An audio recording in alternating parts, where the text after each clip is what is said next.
हरे कृष्णा, राधे राधे। आज हम आपको माघ मास का 27वां अध्याय सुनाएंगे। पूर्व जन्म के पापों की चर्चा करने के बाद उस प्रेत ने पूर्व जन्म के अच्छे कर्मों से बनने वाले प्रारब्ध की चर्चा करते हुए कहा, कभी कभी कुरूप कायाधारी नीच कुल में करते हुए कभी कभी कुरूप कायाधारी नीच कुल में उत्पन्न हुए मंद बुद्धि मूर्ख कुटिल तथा समस्त श्रेष्ठ जनों एवं धर्मात्माओं की निंदा करने वाले और उदारता वीरता शूरता तथा समस्त सद्गुणों से रहित मनुष्य भी अपने पूर्व कर्मों से राज्य सुख को प्राप्त करते हैं। वास्तव में उनकी इस आश्चर्यजनक सुखद उपलब्धि का एकमात्र कारण उनका प्रारब्ध ही होता है, जो उनके पूर्व जन्मों के सत्कर्मों से निर्मित होता है। प्रेत करुण वाणी में रोते हुए उस धार्मिक व्यक्ति से आगे कहने लगा कि हे महात्मा, कुछ मनुष्यों का प्रारब्ध इतना प्रबल होता है कि कायर निर्बल बुद्धिहीन अविवेकी नीति तथा धर्म कर्म को न जानने वाले नपुंसक अंगहीन तथा पापाचारी होते हुए भी राजा बन जाते हैं। उन मूर्खों और पापियों के इस प्रकार के चमत्कारी सुखद जीवन का एकमात्र कारण उनका पूर्व जन्मों के सत्कर्मों से निर्मित प्रारब्ध ही होता है। यही कारण है कि अपने वर्तमान जीवन में कुछ मनुष्य धर्म विरुद्ध जीवन जीते हुए भी समस्त सुखों और ऐश्वर्य भोगों को प्राप्त करते हैं, परंतु ऐसे तभी होता है जबकि उनके पूर्ण जन्म के कृत्य पूर्ण धार्मिक रहे हों। पूर्व जन्मों में उन्होंने गौ भूमि अन्न वस्त्र स्वर्ण इत्यादि का दान किया हुआ होता है। इन पुण्य कार्यों की शक्ति से ही उनका प्रारब्ध उनके वर्तमान को हर प्रकार से सुखी बनाता है। ईश्वर तथा धर्म को ऐसा ही विधान है, इसमें रच मात्र भी संशय तथा तर्क करना कोई महत्व नहीं रखता है।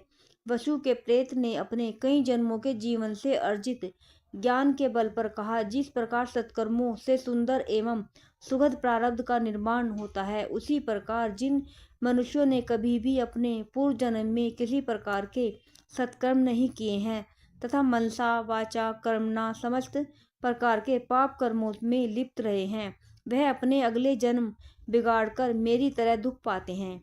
मेरे समान उन्होंने परलोक भय त्याग कर केवल पाप ही पाप किए हैं।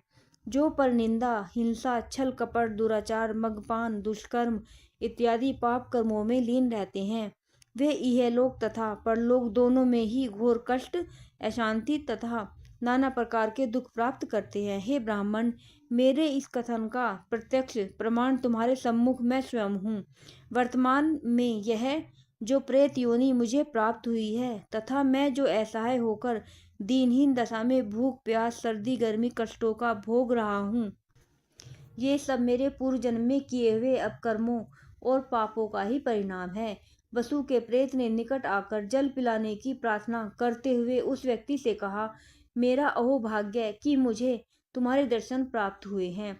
तुम विष्णु भक्त हो, माता पिता तथा गुरुजनों की सेवा करने वाले हो, धर्मात्मा एवं सदाचारी हो, सदैव ही देवादिदेव विष्णु की भक्ति में लीन रहते हो।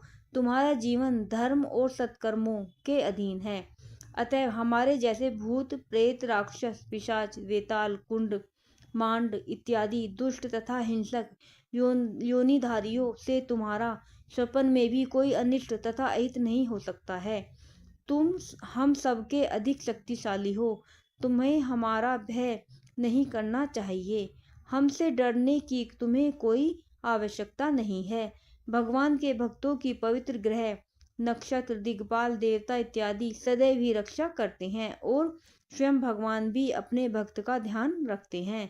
भगवत भजन भक्त का यक्ष किन्नर असुर गंधर्व या दुष्ट ग्रह भी अहित नहीं कर पाते। हे धर्मात्मा ब्राह्मण, भगवान की भक्ति के कारण तुम्हें जो सहज अभय प्राप्त है, अतः तुम मुझको पास में आकर अपने हाथों से संगम का पवित्र जल पिला दो।